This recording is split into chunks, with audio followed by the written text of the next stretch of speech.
ফজরের নামাজ মুমিনের নামাজ।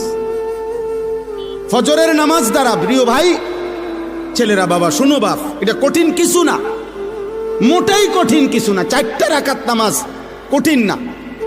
একটা মোবাইলে অ্যালার্ম দিয়ে রাখলেও উঠা যায়। আবার ঘুমাও, ফজরের পরে লাগলে তোমার ঘুম বাকি থাকলে তুমি আবার ঘুমাইও।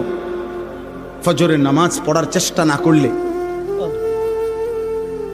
বিশ্বাস করেন এটা জরুরি বিষয়, এটা জরুরি বিষয়।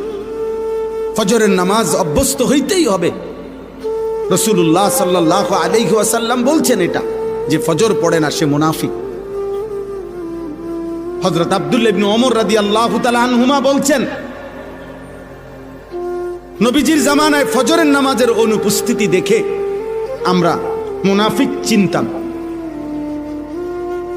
হযরত আব্দুল্লাহ ইবনে মাসউদ বলছে, নবীজি সাল্লাল্লাহু আলাইহি সাল্লাম কারো ঈমানের ব্যাপারে সন্দেহ করিলে তাকে ফজরের নামাজে তালাশ করতেন।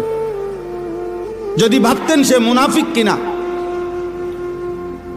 তাহলে তাকে ফজরের নামাজে তালাশ করতেন। 2 দিন 3 দিন ফজরে অনুপস্থিত দেখলে নবী বলতেন, হ্যাঁ আমি এমনটাই ভাবছিলাম যে আসলে সে মুমিন না মুনাফিক। এই জন্য দোস্ত, সব ছেলেরে বলি, প্রিয় ভাই আমার এই কথা মনে রাখো, জুমার নামাজ দিয়া, জুমার নামাজের অনেক ফজিলত, কিন্তু জুমার নামাজের মাধ্যমে মুমিন এবং মুনাফিক চিহ্নিত হয় না ফজরের নামাজ দিয়া। ফজরের নামাজ